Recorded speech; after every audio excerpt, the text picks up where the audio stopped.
കയ്യിലുള്ള നാറുവെണ്ണ നുകർന്നുകൊണ്ടും തന്നാശ്രിതർക്ക് തുണയായി വിളങ്ങിടുന്ന നാരായണീയ ഗുരുവായൂരപ്പ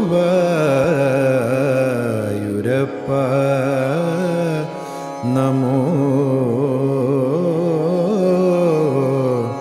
നമസ്തേ.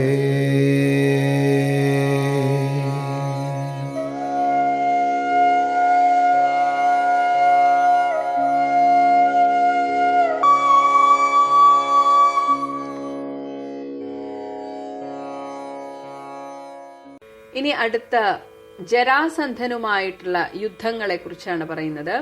ശിഖരിണി വൃത്തത്തിലാണ് ഈ ഒരു ശ്ലോകം.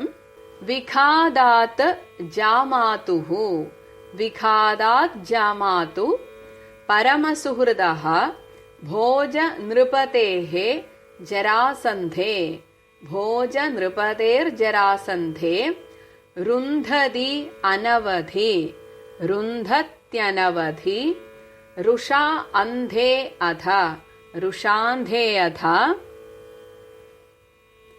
മധുരാം രഥാദ്യൈഃ ദ്യോഃ ലബ്ധൈഃ രഥാദ്യൈർദ്യോർലബ്ധൈഃ കതിപയ ബലഃ ത്വം കതിപയ ബലസ്ത്വം ബലയുതഃ ത്രയോവിംശതി അക്ഷൗഹിണി ബലയുതസ്ത്രയോവിംശത്യക്ഷൗഹിണി തദുപനീതം സമഹൃതാഃ. ജരാസന്ധന്റെ മക്കളായിട്ടുള്ള അസ്ഥിയെയും പ്രാപ്തിയെയും ആണ് കംസൻ വിവാഹം കഴിച്ചിരുന്നത്.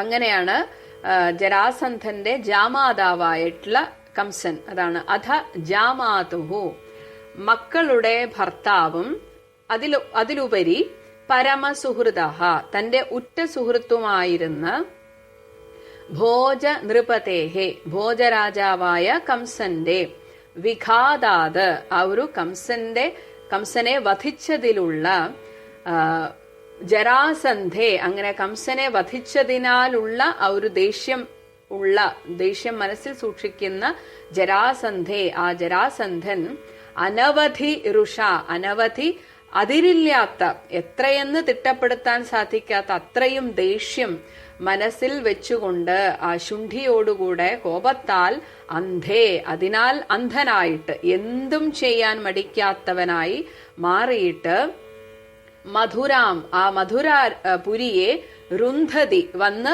നിരോധിച്ചു. തന്റെ സൈന്യങ്ങളെ കൂട്ടി വന്നിട്ട് ആ മധുരാപുരിയെ രുന്ധതി നിരോധിച്ചു, അങ്ങനെ വളഞ്ഞു എന്നർത്ഥം.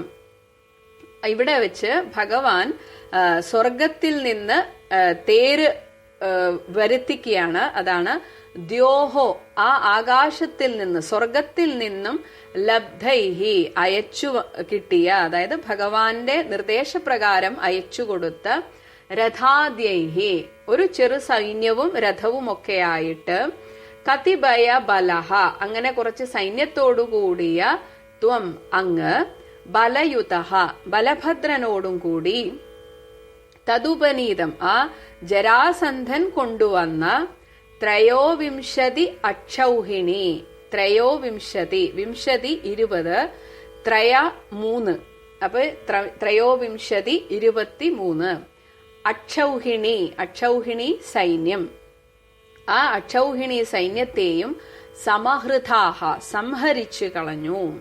അപ്പൊ ഇവിടെ വളരെ അവിചാരിതമായിട്ട് ജരാസന്ധൻ തന്റെ മക്കളുടെ ഭർത്താവായിട്ടുള്ള കംസനെ കൊന്നതിനാലുള്ള വിരോധം, അത് മക്കളുടെ ഭർത്താവായതുകൊണ്ട് മാത്രമല്ല, ഒരേപോലെ തന്നെ, അല്ലെങ്കിൽ അതിനപ്പുറം അതിലുപരി നല്ല സുഹൃത്തുക്കളായിരുന്നു ജരാസന്ധനും കംസനും. അതുകൊണ്ട് തന്നെ കംസനെ വധിച്ചതിലുള്ള ആ ഒരു അത്യധികമായ കോപത്താൽ അന്ധനായ ആ ജരാസന്ധൻ ഒട്ടും മുന്നറിയിപ്പ് കൂടാതെ തന്റെ 23 അക്ഷൗഹിണി സൈന്യത്തോടും കൂടെ വന്നിട്ട് ആ മധുരാപുരിയെ അങ്ങോട്ട് വളഞ്ഞു. ഇവിടെ അക്ഷൗഹിണി സൈന്യത്തിന്റെ ഒരു കണക്ക് പറയുന്നത് 21,870 തേര്, അത്രയും തന്നെ ആന, 65,610 കുതിര, 1,09,350 കാലാൾ, ഇവ കൂടി ചേർന്നതാണത്രേ ഒരു അക്ഷൗഹിണി സൈന്യം. അപ്പോൾ ഇങ്ങനെയുള്ള 23 അക്ഷൗഹിണി സൈന്യം. അപ്പൊ അതെത്രയുണ്ടാവും? അത്രയധികം ആ സൈന്യത്തോടുകൂടെ ചേർന്ന് വന്നിട്ടാണ് ഈ ജരാസന്ധൻ മധുരാപുരിയെ അങ്ങോട്ട് വളഞ്ഞത്.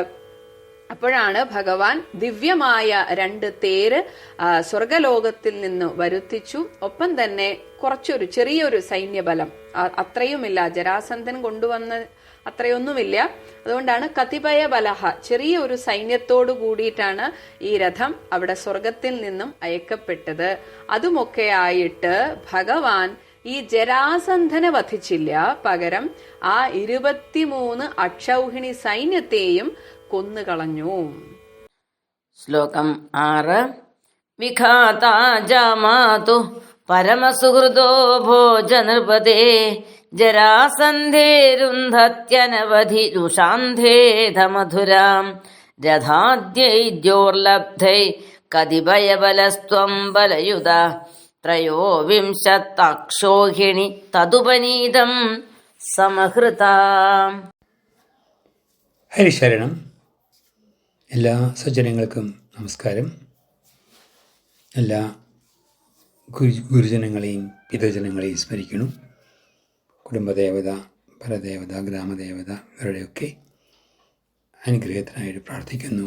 അതുപോലെ വ്യാസാവതാരമായിരിക്കുന്ന പുത്തൂർ നാരായണ ഭട്ടതിരിപ്പാടിനെയും സ്മരിക്കുന്നു. നമ്മളിവിടെ ദശകം 77 ആണ്. അതിലെ 6ാമത്തെ ശ്ലോകമാണ് നമ്മളിപ്പോൾ ഇവിടെ നോക്കുന്നത്. ഭഗവാന്റെ അവതാരത്തിലെ ദുഷ്ടനിഗ്രഹങ്ങളുടെ കഥകളാണ്, ലീലകളാണ് ഇനിയും പലതും കേൾക്കാനുള്ളത്. വൃന്ദാവന ലീല കഴിഞ്ഞു, അതിനു മുമ്പ് ഗോകുല ലീല, അത് കഴിഞ്ഞ് വൃന്ദാവന ലീല, ഇനിയിപ്പോൾ മധുര ലീലയിലേക്കാണ് വന്നിരിക്കുന്നത്. ഇനി വരാൻ പോകുന്നത് ദ്വാരക ലീലയാണ്. ഈ മധുര ലീലയും ദ്വാരക ലീലയും വളരെ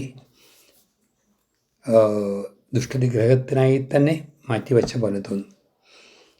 അദ്ദേഹത്തിൻ്റെ ബാല്യകാല വിഹാരങ്ങളൊക്കെ നിർത്തി ഇനിയുള്ളത് ഗൗരവകരമായ തൻ്റെ അവതാര ദൗത്യം നിർവഹിക്കുക, ഭൂഭാരം തീർക്കുക, ധർമ്മം രക്ഷിക്കുക, അധർമ്മികളെ ദുഷ്ടന്മാരെ ഇല്ലാതാക്കുക എന്ന് തുടങ്ങിയിട്ടുള്ളതായ അവതാര ഉദ്ദേശങ്ങൾ കുറേശ്ശെയായിട്ട് നടപ്പാക്കുകയാണ്.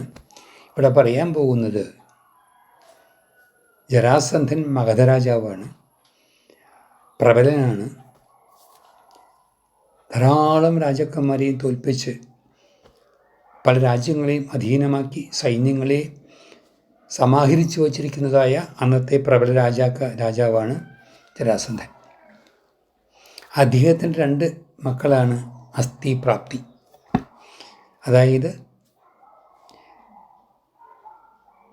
അത്യാഗ്രഹികളായിരിക്കുന്നതായ മനുഷ്യരുടെ ഒരു ചിന്തയാണ് ഇവിടെ പറയുന്നത്. ഉണ്ട്, അതിൽ തൃപ്തിയാവാതെ ഇനിയും വേണം എന്ന് വിചാരിക്കുന്ന അസ്ഥിപ്രാപ്തി എന്ന 2 ചിന്തകളെയാണ് ജരാസന്ധൻ്റെ മക്കളായിരിക്കുന്ന ഈ കുട്ടികളുടെ പേരുകളിൽ കൂടിയിട്ട് നമുക്ക് പറഞ്ഞു തരുന്നത്.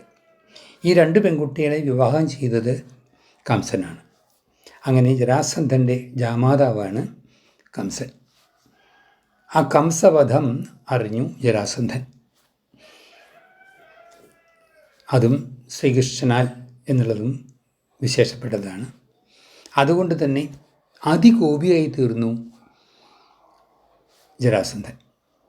തൻ്റെ ബലത്തിൻ്റെ അഹങ്കാരമുണ്ട്, അതുപോലെ സൈന്യങ്ങൾ ധാരാളം ഉള്ളതുകൊണ്ടുള്ളതായ അഹങ്കാരമുണ്ട്. അപ്പം അതുകൊണ്ട് അതികോപത്തോട് കൂടിയിട്ട് അന്ധനായി തീർന്നു എന്നാണ് പറയണത്. അനവധി രുഷാന്ധേ എന്നാണ് പറഞ്ഞിരിക്കുന്നത്. കൃത്യാകൃത്യബോധം അല്ലെങ്കിൽ വിവേകം നശിച്ചു. ശരിയേത് തെറ്റേതെന്ന് വിചാരിക്കാനുള്ളതായ മനസ്സ് പോലും ഇല്ലാതായി കോപം കൊണ്ട്. ഈ കോപത്തിൻ്റെ മൂർധന്യത്തിൽ ഇത് ഏവർക്കും സംഭവിക്കുന്നതായൊരു ന്യൂനതയാണ്. അങ്ങനെ അതികോപത്തോട് കൂടിയിട്ടുള്ളതായ കംസൻ തൻ്റെ ജാമാതാവിൻ്റെ വധത്തിന് പ്രതികാരം ചെയ്യാൻ എന്ന വിധത്തിൽ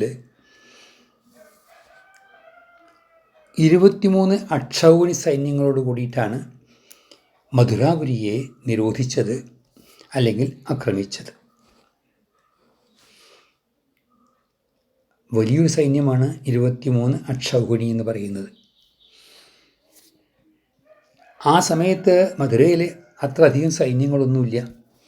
കാരണം പലതരത്തിലുള്ളതായ മത്സരങ്ങളോട് കൂടിയിട്ട് കംസൻ്റെ കാലശേഷം അവിടെ പല ഗ്രൂപ്പുകളുണ്ട്. അവിടെ അന്ധന്മാരുണ്ട്, അങ്ങനെ പലരുമുണ്ട്. അപ്പോൾ അവർ തമ്മിലായ മത്സരം കൊണ്ട് തന്നെ ഒന്നും കൂടി അവിടെ എല്ലാം ഭംഗിയാവാനുണ്ട്. അപ്പോൾ സൈന്യങ്ങൾ കുറവാണ്. അപ്പോൾ തൻ്റേതായ ആ കുറഞ്ഞ സൈന്യങ്ങളോട് കൂടിയിട്ടാണ് ശ്രീകൃഷ്ണനും ബലരാമൂർത്തിയും കൂടിയിട്ട് ജരാസന്ധനീ സൈന്യങ്ങളെയും എതിരിടുന്നത്. ആ സമയത്ത് ദേവലോകത്തുനിന്ന് വേണ്ടത്ര രഥങ്ങളും ആയുധങ്ങളും ഒക്കെ വന്നു. ദേവന്മാരുടെ അനുഗ്രഹം കൊണ്ടോ അല്ലെങ്കിൽ ദേവന്മാർ ഭഗവാന്റെ മഹത്വം അറിഞ്ഞുകൊണ്ടോ മാതലി തുടങ്ങിയിട്ടുള്ളതായ ഇന്ദ്രൻ്റെ സാരഥി വരെ എത്തിയിത്ര താഴത്തേക്ക്. അങ്ങനെ ദേവലോകത്തുനിന്ന് സ്വർഗലോകത്തുനിന്ന് ലഭിച്ചതായ രഥങ്ങളും ആയുധങ്ങളും ഉപയോഗിച്ചുകൊണ്ടാണ് ശ്രീകൃഷ്ണനും ബലരാമനും അതിശക്തമായി യുദ്ധം ചെയ്തുകൊണ്ട് ആ 23 അക്ഷൗഹിണികളെയും ഇല്ലാതാക്കി. പക്ഷേ ജരാസന്ധനെ വധിച്ചിട്ടില്ല എന്നാണ് ഇവിടെ അറിയണത്. അതിനും പല കാരണവും പറയുന്നുണ്ട്. ദുഷ്ടനിഗ്രഹം കൊണ്ട് ഭൂഭാരം തീർക്കണം എന്നുള്ളതാണ് അവതാരത്തിൻ്റെ ഉദ്ദേശം. അതിനു വേണ്ടിയിട്ട് ജരാസന്ധനെ വധിക്കാതെ വിട്ടു എന്നാണ് വ്യാഖ്യാതാക്കൾ പറയുന്നത്. കാരണം എന്താ വെച്ചാൽ ദുരഭിമാനിയായിട്ടുള്ളതായ അഹങ്കാരിയായിട്ടുള്ളതായ ജരാസന്ധൻ വീണ്ടും സൈന്യങ്ങളെ കൂട്ടിക്കൊണ്ട് വരും. ധാരാളം സൈന്യമുണ്ട് അദ്ദേഹത്തിന്. അങ്ങനെ വരുമ്പോൾ